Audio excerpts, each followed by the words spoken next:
السلام علیکم ورحمۃ اللہ وبرکاتہ۔ صرف 5 منٹ کا مدرسہ اور بہت ہی ڈیلے ہاں کوئی بات نہیں، اللہ تعالیٰ بس قبول کا فرما لے۔ اور اللہ تعالیٰ کے نبی صلی اللہ علیہ وآلہ وسلم کا فرمان ہے جو ہم تک پہنچا اما عائشہ رضی اللہ تعالیٰ عنہ کے زبان مبارک سے۔ اما عائشہ کی روایت فرماتی ہیں کہ نبی صلی اللہ علیہ وآلہ وسلم نے فرمایا کہ اللہ تعالیٰ کو وہ کام پسند ہے، جو نیکی کا وہ کام پسند ہے جو ہمیشہ ہو، اگرچہ کہ وہ تھوڑا ہی کیوں نہ ہو۔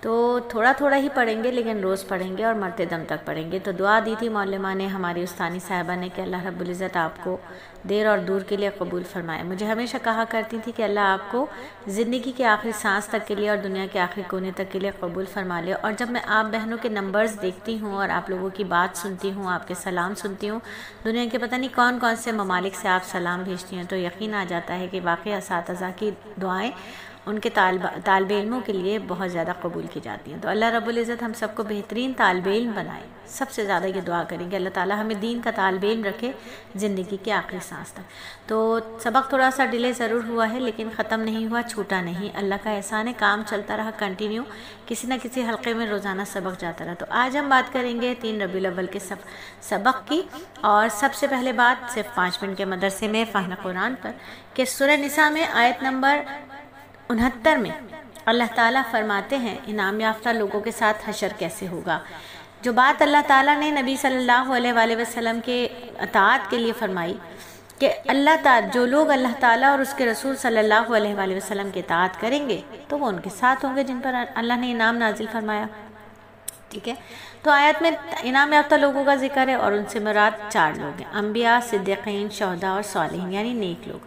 تو یہ اللہ تعالیٰ کے انعام یافتہ لوگوں کے بارے میں ہے کہ وہ کتنے اچھے ساتھی ہیں۔ ہر نماز میں ہم سورہ فاتحہ پڑھتے ہیں اور اللہ تعالیٰ سے دعا کرتے ہیں کہ اللہ ہمیں ان لوگوں کے راستے پر چلا دے جن پر آپ نے انعام نازل فرمایا۔ اور مجھے لگ رہا ہے یہ سبق پڑھتے وقت کہ یہ سبق ہم پہلے بھی پڑھ چکے ہیں۔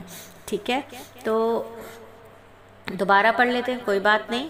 دین کی بات جتنی دفعہ بھی سنی جائے فل توجہ کے ساتھ، اطاعت کے ساتھ، فرمانبرداری تابعداری کی نیت سے سنی جائے تو ہر دفعہ انشاءاللہ معرفت کے نئے ابواب کھلتے ہیں، نئے دروازے کھلتے ہیں۔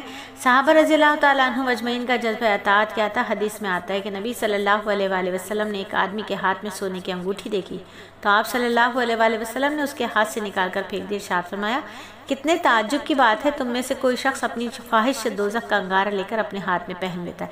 یعنی مرد کو سونے کی انگوٹھی گویا دوزخ کی آگ ہے جو اس نے شوق سے اپنے ہاتھ میں لے رکھی ہے۔ اور اب بات کریں دعا کی تو اطاعت رسول کا جذبہ مانگنے کی دعا کرتے رہنا چاہیے کہ نبی صلی اللہ علیہ وآلہ وسلم اور نیک لوگوں کے ساتھ حشر ہو سکے۔ اور وہ دعا یہ ہے کہ اے اللہ مجھے اپنی فرما برداری، اپنے رسول اللہ صلی اللہ علیہ وآلہ وسلم کی تابعداری نصیب فرما اور اپنے مقدس کتاب قرآن کریم پر عمل کی توفیق دے۔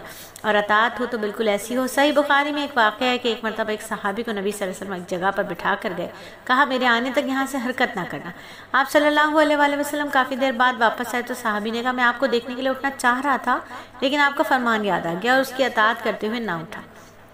تو ہمارا جذبہ بھی ہونا چاہیے نا کہ اللہ اور اللہ کے رسول کا جو حکم ہے ہم اس کو فوراً مان لیں اور ذہن بنا لیں کہ اللہ تعالیٰ اور اس کے رسول کی اطاعت کرنے میں ہماری دنیا اور آخرت کی کامیابی ہے، اور انشاءاللہ عمل شروع کر دیں۔ تو ہم نے بھی ارادہ کیا ہے انشاءاللہ اللہ اور اللہ کے رسول کا جب بھی حکم سامنے آئے گا ہم بخوشی اس کے آگے سر جھکا دیں گے۔ مثلا اذان ہوگی تو فوراً نماز کے لیے تیار کھڑے ہو جائیں گے، ناظر محرم سامنے آئے گا تو کیا کریں گے، فوراً نظروں کو جھکا لیں گے، چہرے پر حجاب ڈال لیں گے، پردہ کر لیں گے، گھر والوں پر غصہ آئے گا تو غصے کو پی جائیں گے کہ نبی صلی اللہ علیہ وآلہ وسلم کی نصیحت ہے۔ انشاءاللہ تعالیٰ یہ تھا 3 ربیع الاول کا 5 منٹ کا مدرسہ۔ امید ہے اللہ رب العزت اپنی بارگاہ میں اسے قبول فرمائیں گے اور ہم سب کو اس کے پر عمل کرنے کی توفیق عطا فرمائیں گے۔ آمین ثم آمین۔